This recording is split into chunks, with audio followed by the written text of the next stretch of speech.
Hey, I'm Hannah McFadden, and this is the She Did podcast. Thanks for joining us today. We're going to be discussing what is She Did and where the idea from this podcast came from. Thanks for joining us, and tune in.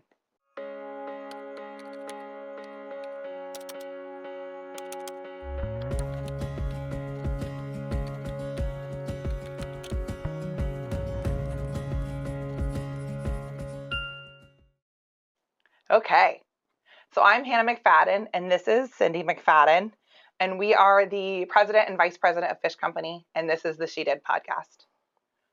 So we have a podcast. Kind of crazy, right? Yeah, it feels like we've been planning this for like ever. Right. And now it's finally happening. I'm pretty excited. I'm excited, scared, nervous, all wrapped up in one. So you may be joining us, and they may be wanting to know who we are and why they should trust us and come to hear our podcast. Mm-hmm. So who are we? Oh, well, that's a good question. Fish Company is a ministry, a nonprofit that our family started about 13 years ago to provide care for women and orphans throughout the globe. And some of what we did is we found a way that we could be the difference and move from empathy into action. So being a part of the solution of the global epidemic related to women and orphans. So. Yeah. Okay. So we've been doing that for 13 years, but what is your background in ministry? Like, what made you qualified to do ministry? Oh, goodness. None of us are qualified.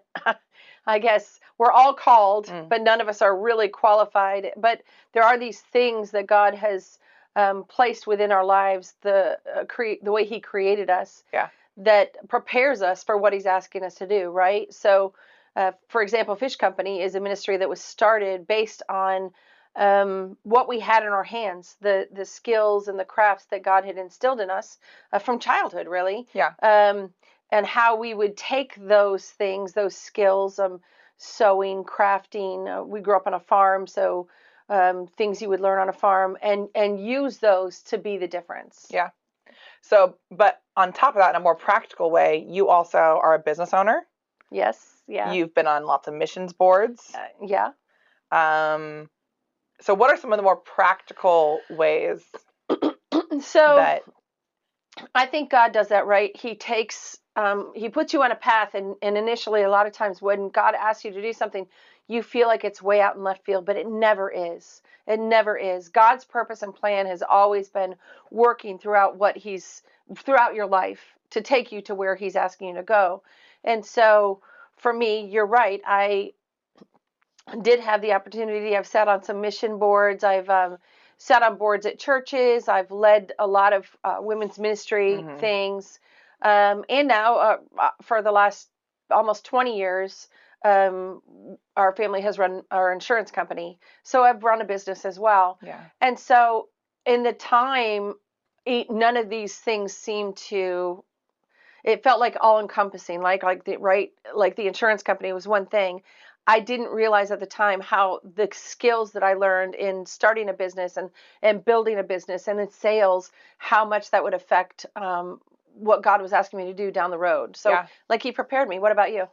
So, I mean, my degree is in sports kinesiology, and for 10 years I was a sports massage therapist. So I had that experience of having my own business that always working for the sale again, the trying to explain something to somebody. So that really came out in my early career and my education. Yeah. And then, I mean, I think I've always to some degree known, whether I recognized it or not, that I'd end up in ministry. I mean, I can remember being, even at one point I applied to go to ministry school for college and it didn't work out. That's right. I forgot about that.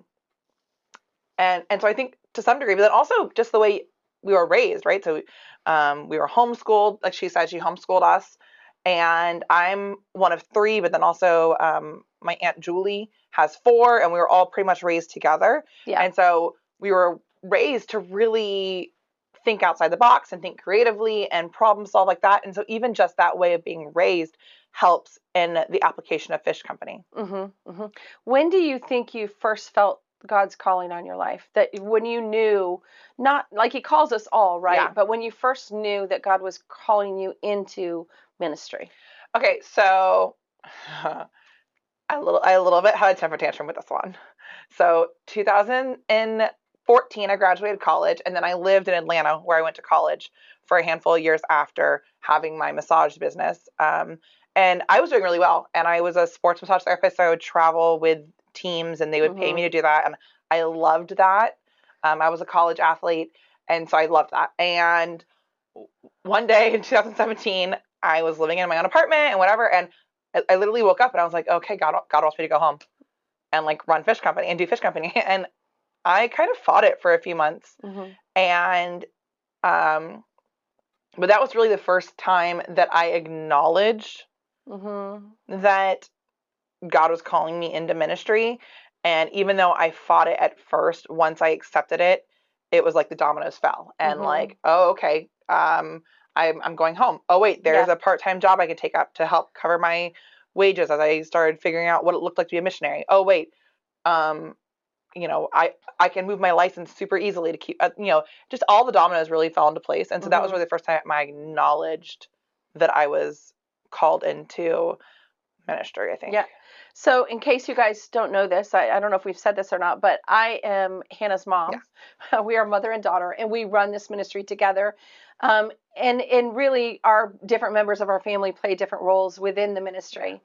So it's funny because to hear you talk about when you first felt God's calling, and I can think back to very distinctly a night when you were about, I think about 5 years old, 4 or 5 years old, and God gave you a very distinct dream about something that was going to happen in the future. And it was amazing because actually I had the same dream. And I thought in that moment, 2:00 in the morning, I'm sitting there looking at your little face and hearing you describe this dream that God had given you of the future. And I thought, oh, this child is called. She's called.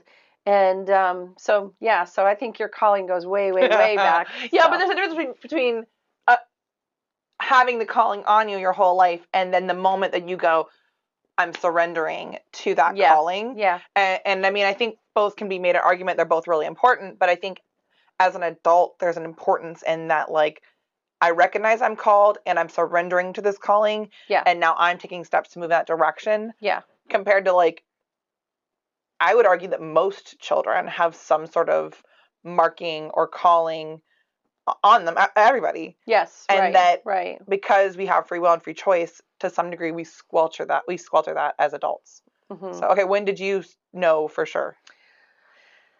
Again, I guess that's something I've always known. I can remember from a very, very young age hearing the voice of God and knowing even really before I knew who God really was, knowing that God was asking me to do something, calling me into something, placing something in my life.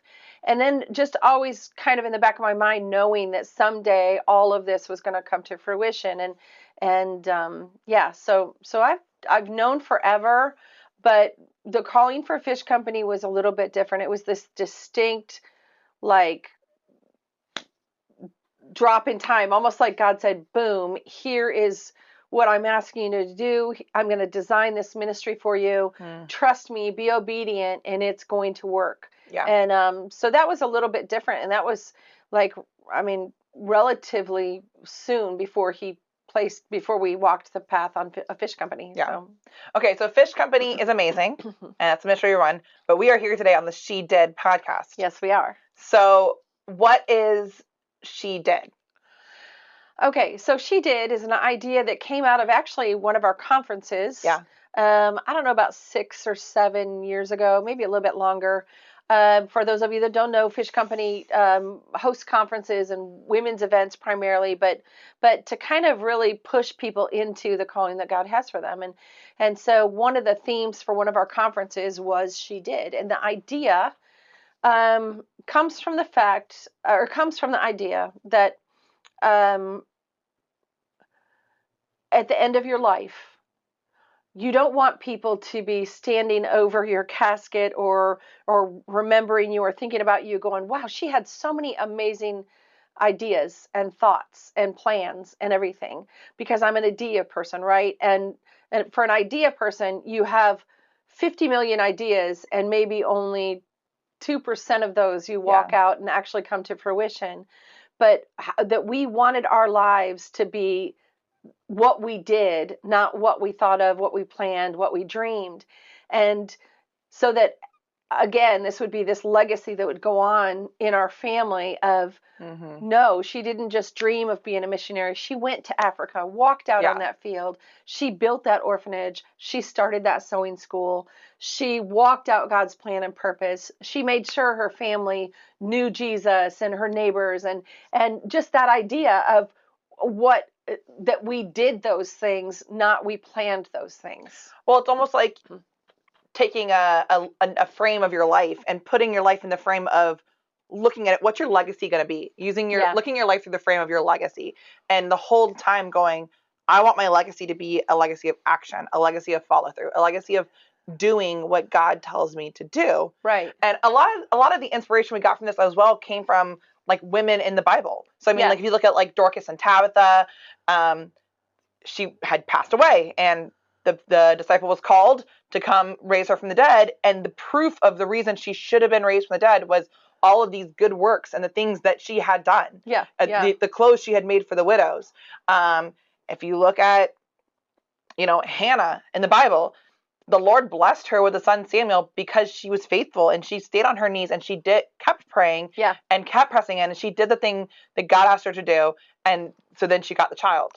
And so over and over in the Bible, even outside of today's examples, you see examples of women who were women of action. Even looking at the Proverbs 31 woman, she did all of these things. She had her own business. She ran a good home. She was a good hostess. And so all of these things that she did is how she was remembered. And how much more fulfilled and God honoring is our life going to be if we keep everything in that frame of, what is my life going to look like when I'm gone? Right. I think, and we talk about this all the time, I think as Christians, we actually a lot of times do a disservice of ourselves because we think in terms of relationship with God of, oh, it's all by grace, which it is. We're all saved by grace. There's no question about it. But our relationship with God is proven by our action. Our life in Christ is proven by what we do, by our behavior. And, you've heard it said all the time, if there is no evidence of change, there was no real conversion in the first place. Right.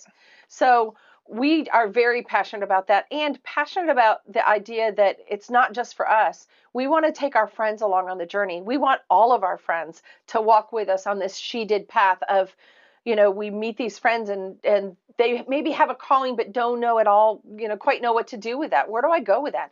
And it's big, it's overwhelming. I've got a family, I've got a job. How do I walk out my plan and purpose?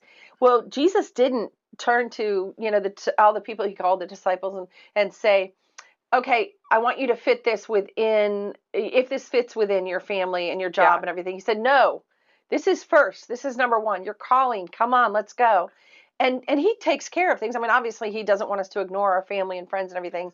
Well, but actually, I was reading in Luke this morning, and he said,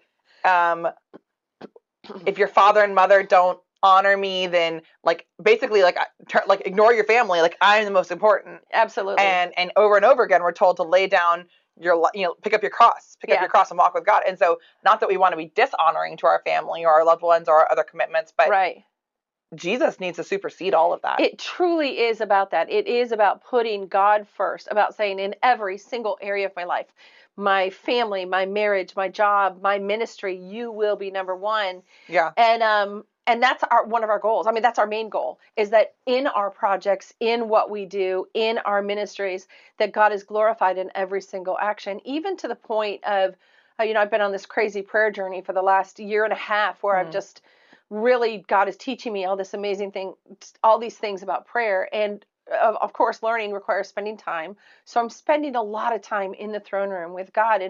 And forever I pray about the salvation of my family and friends.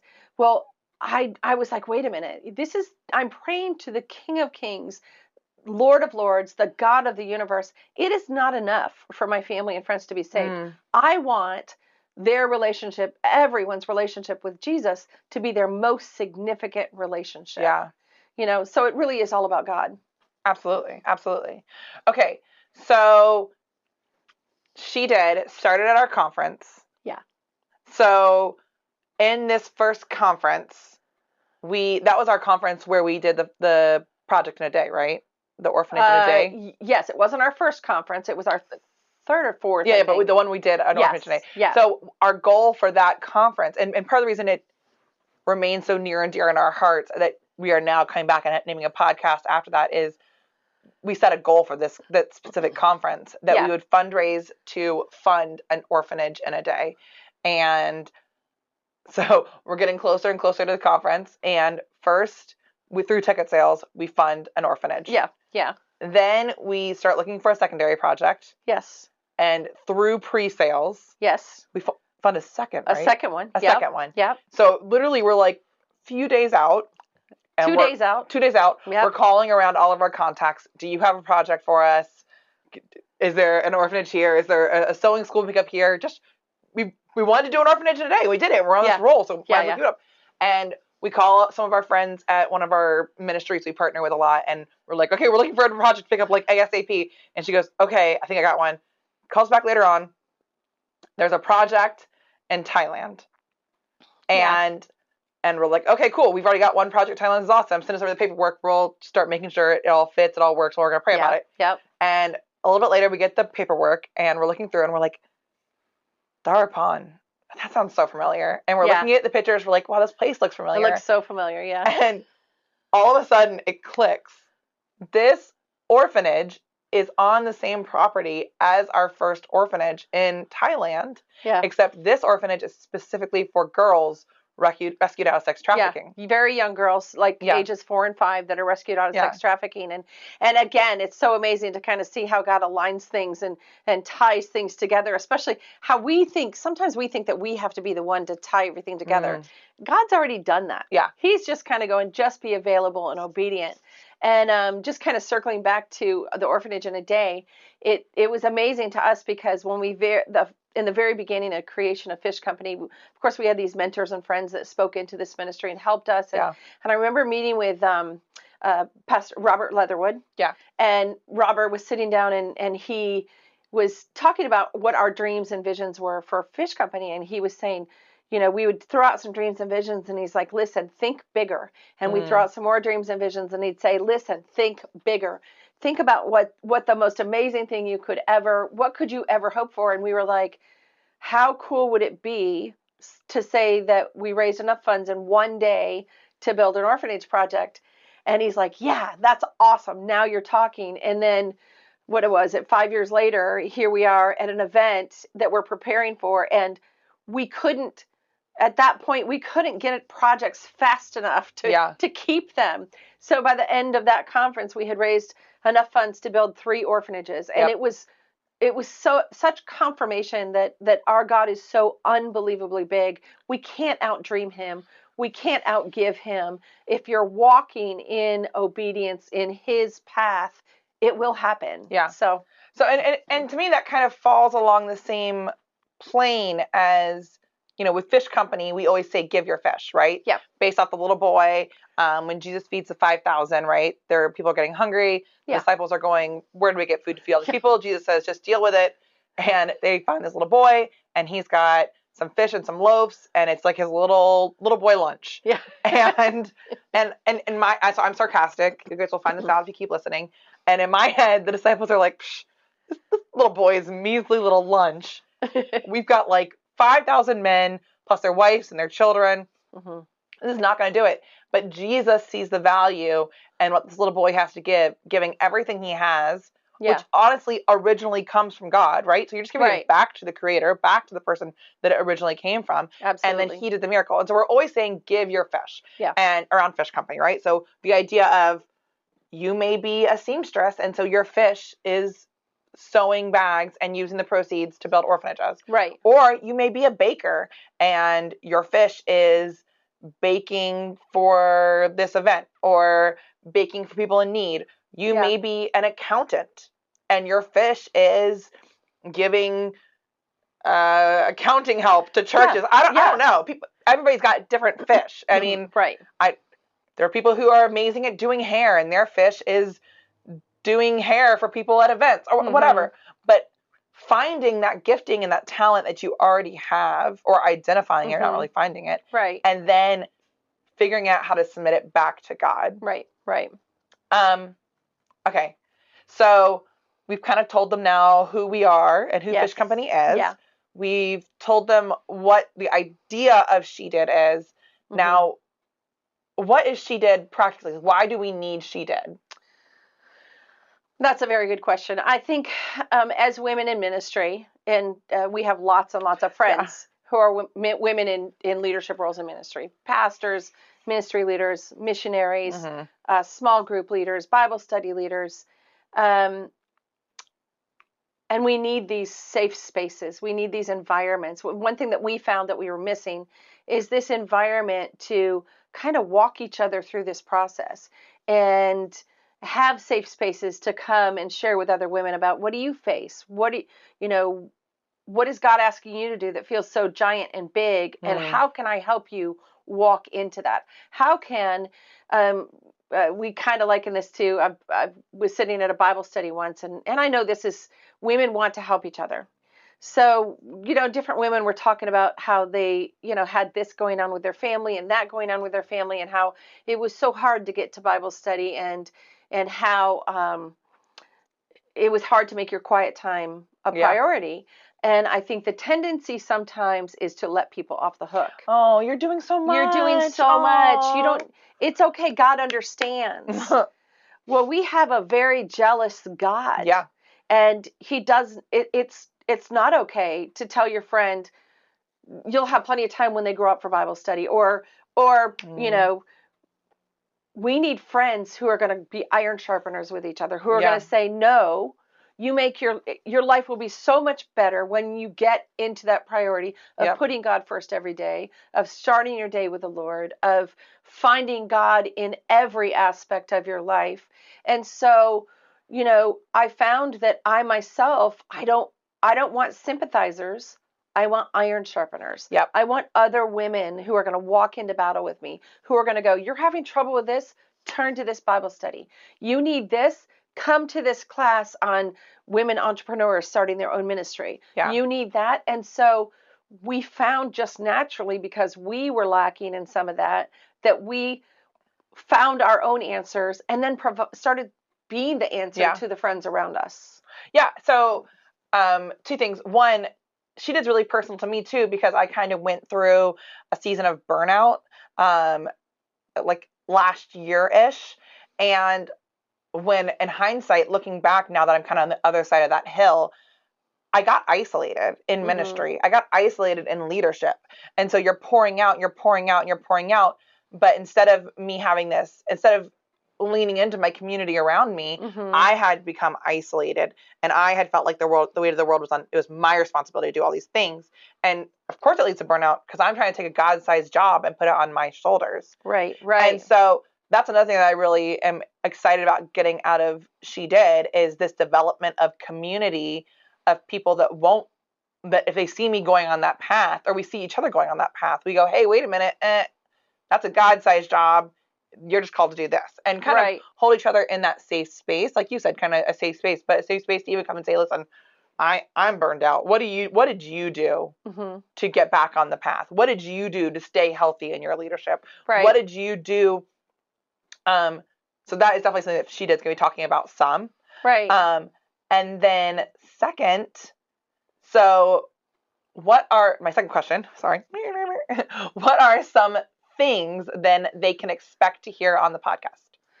Oh, okay. Well, obviously there's going to be not just self-help of ideas how maybe things that you can change in your life, reprioritizing your life, maybe spiritual gifts, assessments, different things like that, but opportunities for us to present ideas related to, like, Bible studies that will help women, and practical classes of how I discovered that God wants me to start this ministry. How do I start a nonprofit? How do I walk through these steps? So there's going to be everything from support, the idea of creating support groups for smaller groups of women, maybe safe spaces for women pastors, things like that, to self-help groups, to practical classes like, here is how you get a 501c3. Yeah. here is how you write support letters, things like that. So specifically on the podcast, you might hear discussions around the practical application of taking steps in your ministry. You may hear discussions around biblical topics or self-help, mental health topics. We may have debates about theological things. Yes. We love those. You might hear just some really fun things. We are equal parts serious about ministry and serving God as we are silly and goofy and want to have a ton of fun. Yeah. So it's going to be both those things on here. Yeah. It's got to be joyful. It's got to be fun for us, or we're, or we'll get burned out. Yeah. Is there anything else that you want to say about She Did? Anything else I want to say? Well, I guess the only other thing I would say is that this really is something that we've been already walking out, the idea of She Did. And so this is just kind of giving legs to it, kind of giving legs to what we've done and where God is taking us and where God is taking you. And we see this as a journey with our friends. I mean, we've got so many friends that are, like I said, pastors and ministry leaders and friends who want to be that, friends who are, and so it's kind of gathering all of our friends together in one place and going, okay, guys, let's figure this out together. What does She Did look like in your life? Not just what it looks like in our lives, how we've walked it out, but how do we do this together? Let's do this together. Well, I think too, we kind of cracked up when we first started talking about the idea of like mentoring people in ministry or having a podcast, because we were like, oh, that's really scary. Can we do that? And then we started talking about how we kind of have already been doing that to some degree. Yeah. So we always joke that we mentor or support ourselves out of volunteers, because over and over again, we get this really awesome high-level volunteer that's serving alongside of us or coming to our events routinely, and then we're encouraging them and supporting them and giving them advice, and then all of a sudden they're starting their own ministry or they're working in their church and they're pastoring, and it's amazing, and we're cheerleading and we're so excited for the thing that God's called them to. Right. But then we're like, oh, but we don't have volunteers anymore.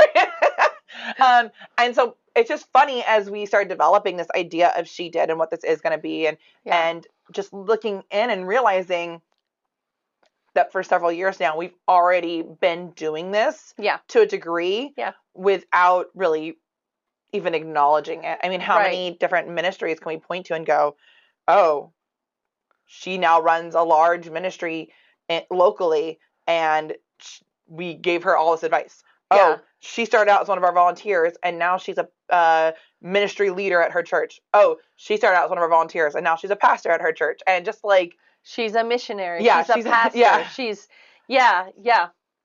I love the idea too that no matter where you are on this journey, whether you're 15 years into ministry or you're just dipping your toe in, going, what is God calling me into?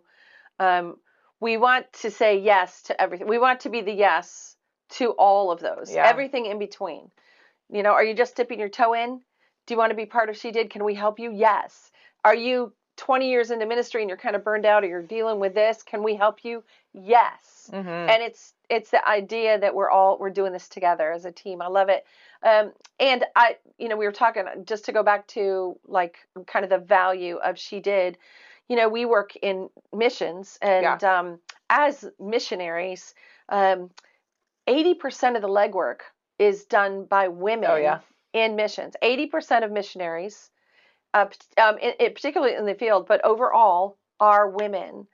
And 80% of the leaders in ministry are men. And so as women, mission leaders in ministry, it's hard sometimes to find answers that apply to us, to find solutions and so I love that this is by women, for women, lifting up other women. That's such a great point. So a handful of years ago, when I first moved back to Tampa from Atlanta, I was working at a large local church, and I really enjoyed working there. I enjoyed the people I worked with. I enjoyed what I was doing. But they one day had a meeting with all of us 20, 30 somethings on staff. just trying to take the pulse of my generation. At that time, we would have been like the younger generation on staff. And they sat us down and they gave us this presentation and about how they want to hear our voices and they want to know more about what we need and how do they help us along. And I was sitting at a round table, so probably 10 women that were good friends of mine, 20 to 30 somethings. And they said, now we want you to present 3 things that you think that we could do to help you along your journey. And all of us were like, man, we could really use mentors. We could use mentors that show us how do we go from being staff members to leadership in the church. How do we, and then we started going, we see this happening for the guys on staff. I can point to that guy and go, that guy is mentored by that man who's a pastor, who is now showing him and telling him the things he needs to do, the way that he needs to grow, the things he needs to be studying to get to that next level of leadership. And we really struggled looking around, finding those same sort of relationships for women. And I don't know why that was. And maybe it was just the culture of that church. Maybe it's the culture of every church, but we all struggled to point out women that were paving the way for the next generation. And some of it is that there were less women in leadership. And so they were already had mentees or people they were guiding, and they were over inundated. And some of it was they just weren't doing it as much as some of the men. The male boss I worked for had probably 3 different younger men that were not in our department that he was mentoring specifically because they thought they were called into pastoral leadership one day. And meanwhile, I had outside of that church mentor-mentee relationships. Even with my direct female boss, I had, I still have a mentee-mentor relationship with her. But I struggled in finding those relationships with a woman who was in leadership who was going to go, now this is the pathway that you need to follow, and here are the steps you need to take in order to get you prepared for that next step in your calling. I think that is an area that is lacking in a lot of different missions, ministries, churches, even businesses. Like strong, amazing women who are not just sitting in that position where you want to be, but who are willing to give you their hand and pull you up to where you want to be, and kind of, like you said, show you the ropes, tell you, listen, do you want to become a pastor in this church? Here's the steps you take. Do you want to become not just a missionary, but a leader of that mission? Here are the steps that you take. And that's exciting to me, that the idea of offering this and saying, hey, let's figure it out. Friends, let's figure this out. Because like you said earlier, God, there's a calling on every single person's life. He has a job and assignment for all of us to do. And we can move so much faster and better if we do it together and help each other. So, absolutely. Absolutely. All right. Well, that is the She Did podcast. And this is our first episode. And we're so grateful you popped in to join us and listen.